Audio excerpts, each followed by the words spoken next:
I heard the announcement today that a person who came from the Isle of Man has died of COVID-19. I did cry. I feel very sad for this person's family, and I send condolences to them.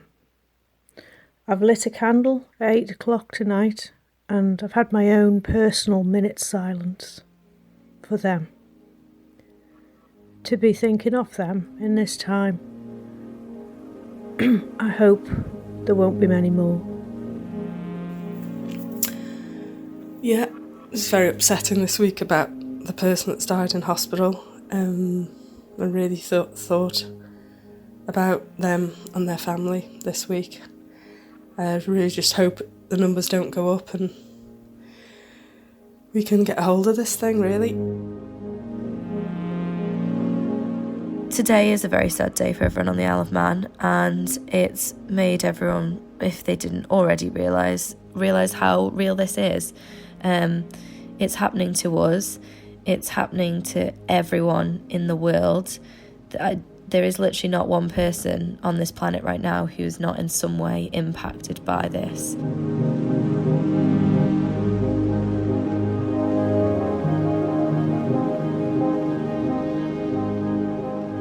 I hope those that still don't understand what they need to do makes them realise what we need to do more than anything.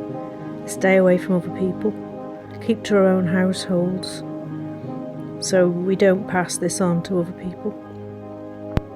We don't know what's going to happen. There have been young people dying in the UK and in other places in the world, so we need to try and protect as many people as we can.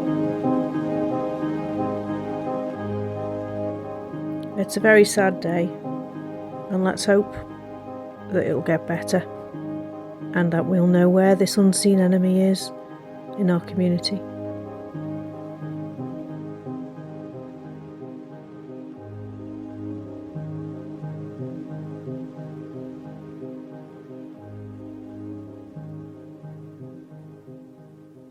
My name's PC306 Aaron Mason. People talk about all these theories about how the world's going to end and all these things that are going to happen to the world, but you never fully think that you're going to end up in the middle of one. And I was there, on the, I hate using the term, but on the front line. The surreal nature of it has just completely overridden me. It's not that I can't recall what's gone on, or that I don't remember doing stuff, or I don't understand anything that's happened. I completely do. It's really strange from being a drugs detective behind the desk wearing my own clothes to work every day to being a COVID cop wearing a boiler suit, a respirator, and going out there enforcing these brand new laws and dealing with these super sick people and having to manage everything in between. I wouldn't use the term sacrificial lamb, but we were the first line of defence, as it were, to stop the whole constabulary coming down with COVID, should any COVID-related jobs come in that needed to be dealt with. We were based in the actual race control room in the tower and had a view down, and obviously on the first day we could see, the fencing laid out, the nurses in their scrubs, etc., masked up and gloved up, and at that point it was all very surreal. It seemed almost dystopian. So it is a beautiful day. It would be nice to go out and about, but I'm not going to. I'm staying home. Yesterday I had FaceTime with my grandchildren, and my granddaughter, she sang me a song she'd written, and we were chatting, and she said, "Warry, I'll see you after the sick days and I'll come for a sleepover." And I said, yeah, after the sick days. She's only just 5, and her little brother, he's only just 1. And I do miss them, and I really wish I could give them a hug, but I can't. And I haven't gone to see them because they're too young to understand why I can't give them a hug, really. But it's not going to be forever, and every day we stay at home, we are saving lives. Been a lovely sunny day, but it's been saddened by the announcement of 2 further deaths in Nobles Hospital because of COVID-19. Really does make you sit and think how nasty this virus is, but how grateful we have to be for the NHS, all the staff and nurses and doctors who are all working really hard and round the clock to look after people.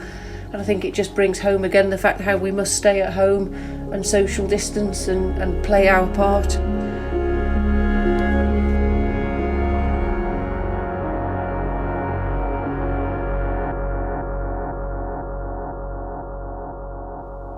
Today is day 14 of my self-isolation. What should be the last day, but I'm sure it comes as no surprise that I have got the virus. I received a call today from Public Health to let me know that my test result is positive. So I'm going to be in self-isolation until the 11th of April. I've got 10 more days to go now. So in total, I will have done 24 days in self-isolation. This is just exactly why the government were right in enforcing the self-isolation, the 14 days of self-isolation to those returning to the island. I came back, I had a bit of, it was probably a hangover, let's be honest. Apart from that, I felt absolutely fine. I could have spent those 10 days going to see my grandparents, going to see all my friends, catching up, and I could have spread this to so many people. So that's exactly why it's so important for people to stay indoors right now. And if you have any signs or symptoms, to not even go for that one walk a day.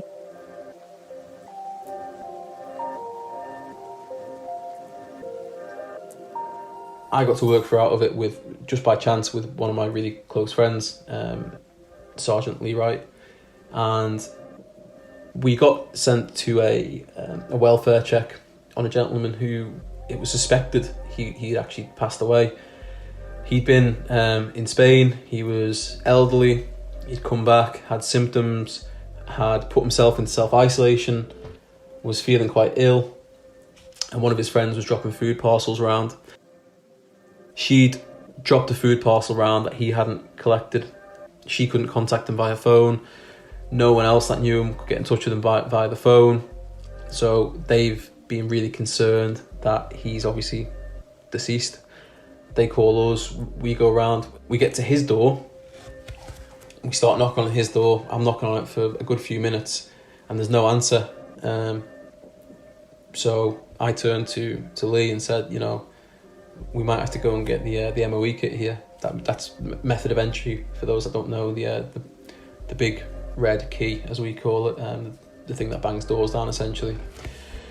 Just as I turn to Lee and start discussing that, I hear like a creak from inside the flat. This person comes to the door and he looks so ill. He was in his pyjamas, he was clearly clammy, sweaty. He wheezed back to me, it was crackled, gurgled.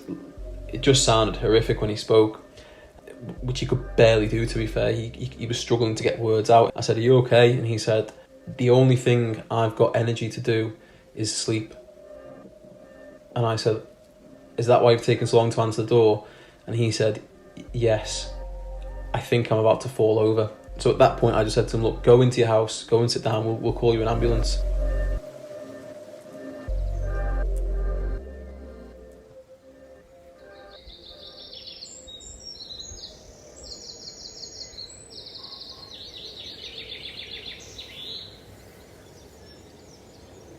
Well, I'm down in the shed, just doing a bit of painting on my horse lorry and just generally just going over it.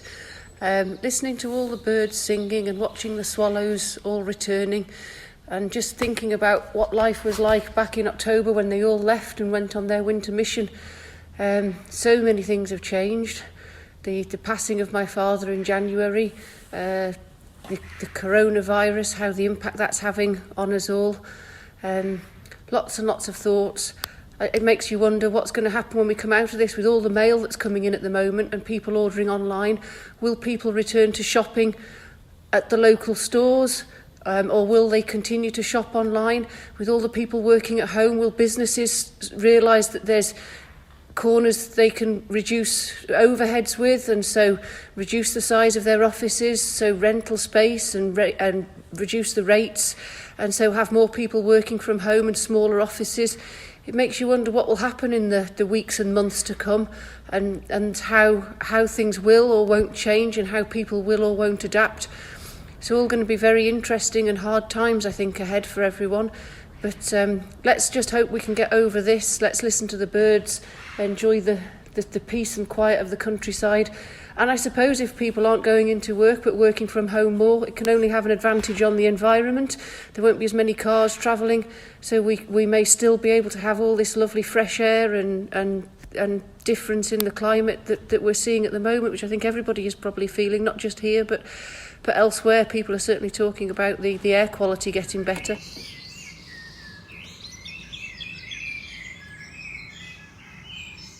I'm involved with a number of people.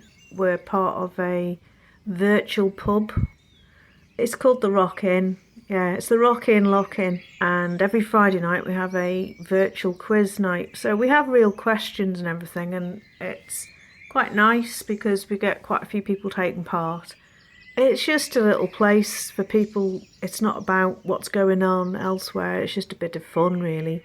Not taking anything that's happening lightheartedly or anything, but I think we all need a bit of space sometimes away from things. It also helps people to feel connected, and even though we're all far apart from each other, but we are sort of together as well at the same time. So it's pretty competitive as well, I must add.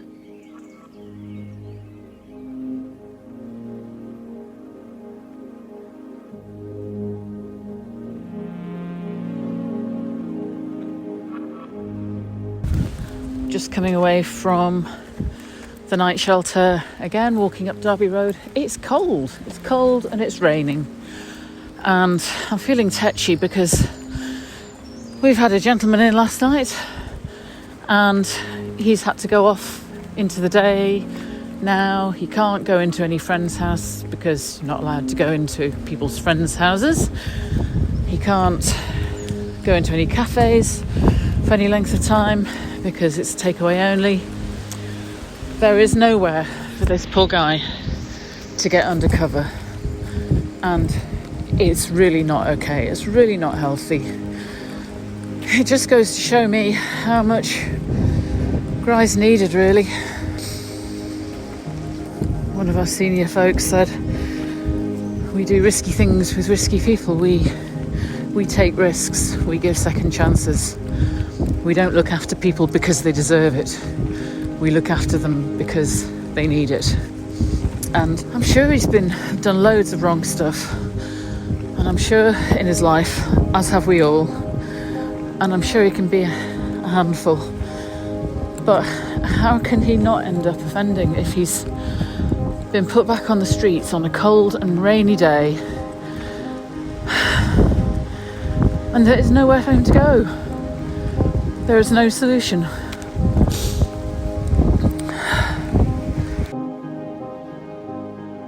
The dining room table has been rearranged and fussed over, allowing my 2 screens, laptop, mouse and keyboard room to shine. I admire it all, confident, focused, ready.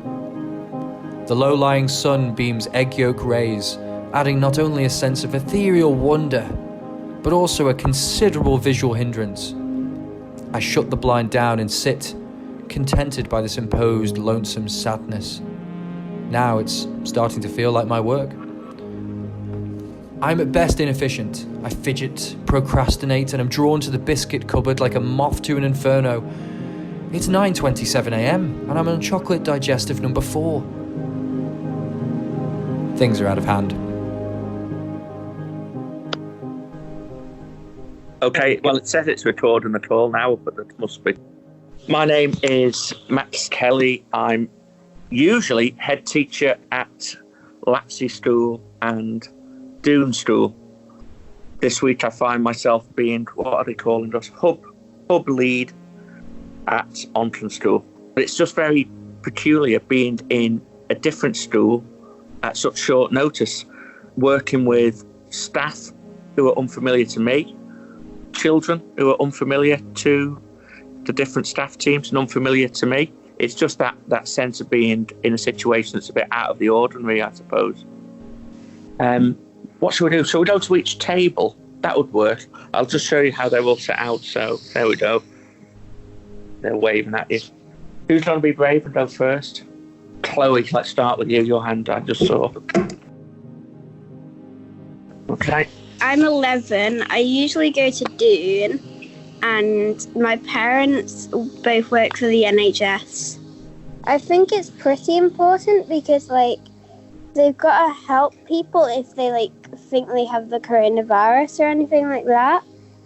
And also, everyday things when they're not the coronavirus, they've got to help as well. So they've got extra stuff to do. They've just been getting up earlier to go to work. This is Peyton. I'm 10 and my auntie, she normally does this healthcare line. So if people are worried, they call her and she tells them if they have it or not. And then my uncle's a policeman and I normally go to Laxey School. I think it's a bit better because in my class, I normally have a lot of boys that shout and then our class misses out on a lot of fun things. And here there's not really, no one here really shouts and we get to do a lot of fun things. Our final person is Max. Hello. I normally go to Doon. My parents both work for the NHS and I am 9. It just feels like I'm at school, like normal school, but it just basically feels like that.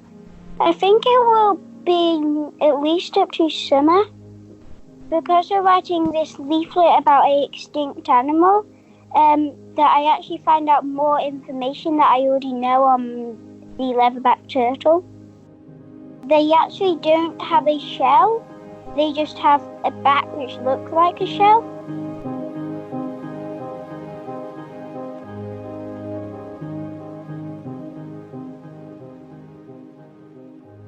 I'd sat and thought about it once, and I actually touched just as many dead bodies as living bodies. I arrested an amount of people and I searched an amount of people. They were the only other people I touched. It's such a strange concept to physically come into contact with more people who are no longer alive than people who are alive. I don't think that's a very healthy thing to occur in someone's life. What the weirdest thing for us, I think, through the whole thing was dealing with death. Literally seeing people at their lowest, because either they have died or they're surrounded by loved ones who are grieving about that death, and it's never ever easy to deal with those people. What made it more difficult for us was obviously we're in PPE and we're in enhanced PPE, so you might have seen the doctors in Italy, etc., on the news where they've had those respirators on their faces and they've got the triangular imprints around them. We had them. You normally get a police officer turning up in their shirt and tie. We were turning up in as close to a full hazmat suit as you can get without being in a hazmat suit. I'm there in my boiler suit and my respirator, and I'm trying to be a police officer, but also trying to be as human as possible.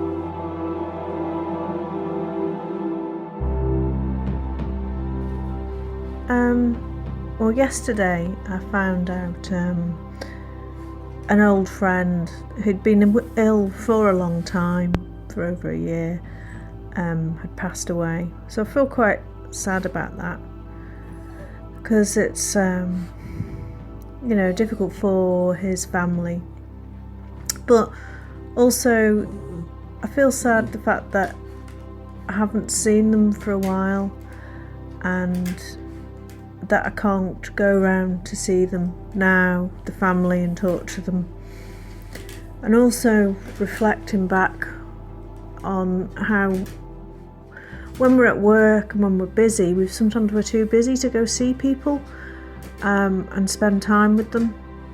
And maybe after all this is finished, I think more make time for people, and not maybe. I mean, I know we do need to work, but maybe not prioritise people before other things, because our time is so precious.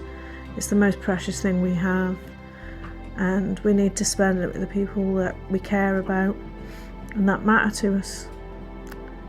So yeah, I do feel, and I just hope, so I said my condolences to my friend's family.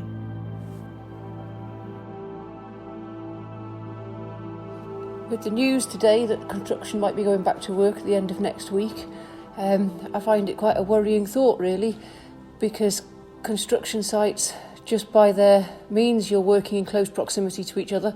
I fail to see how we can effectively socially distance and stay 2 metres apart and continue to work safely, because you're going to be thinking either of your job or staying 2 metres apart. You're not going to be concentrating on one thing. I also worry about how the hygiene side of it is going to be, because construction sites don't tend to have the best toilet and hand washing facilities. Some of them don't even have any facilities, and I can't quite see how, when hand washing is such an important part of the prevention of COVID-19, I can't quite see how we're going to manage that. There's a lot of questions need to be raised and answers given to ensure that construction sites going back are safe to do so without the loss of loved ones because of going back to work too quickly. It's saddening that so many people have lost their lives and loved ones due to COVID, but I think we should take great comfort as to how we, as an island, pulled together to suppress the virus, particularly when we look around the world and countries are still battling with it due to fairly relaxed rules. It could have been a lot worse had we not have introduced the emergency regulations when we did. The team has been committed throughout the crisis, often putting the crisis before their own loved ones. They've worked long hours.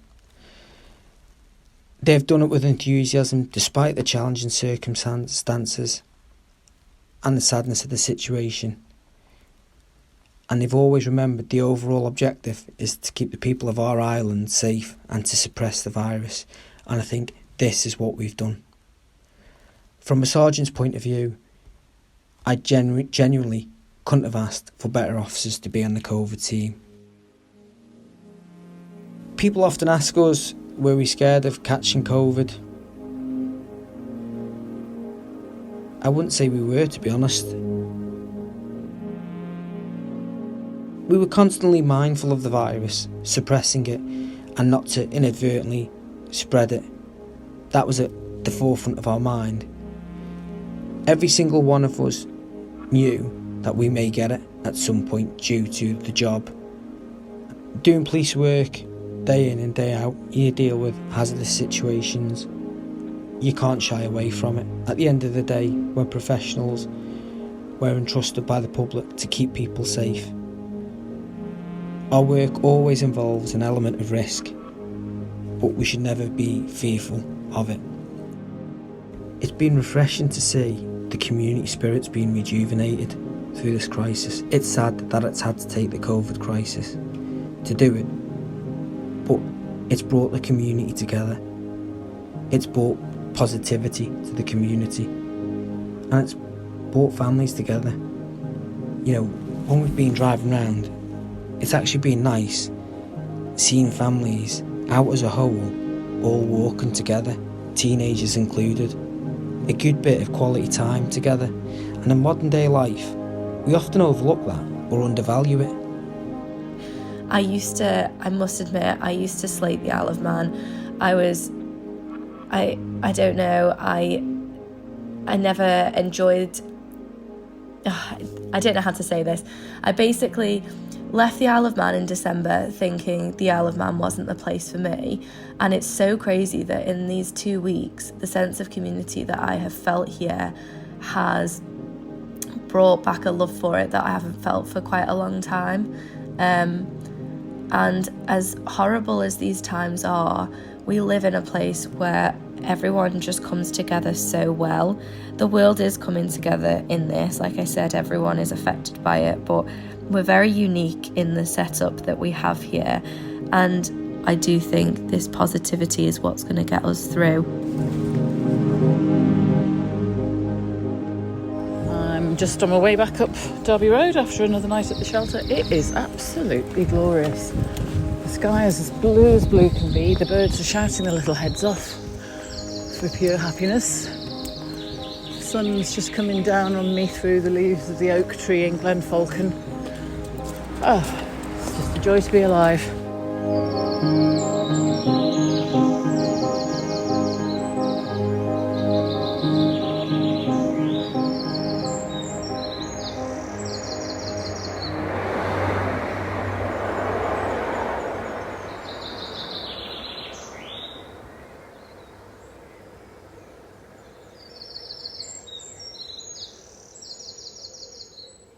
Ireland in Lockdown was a specially commissioned documentary by Manx Radio. It was produced by Aaron Ibanez, Sarah Hendy and William King. Parts 1 and 2 are now available to listen again as a podcast online at manxradio.com.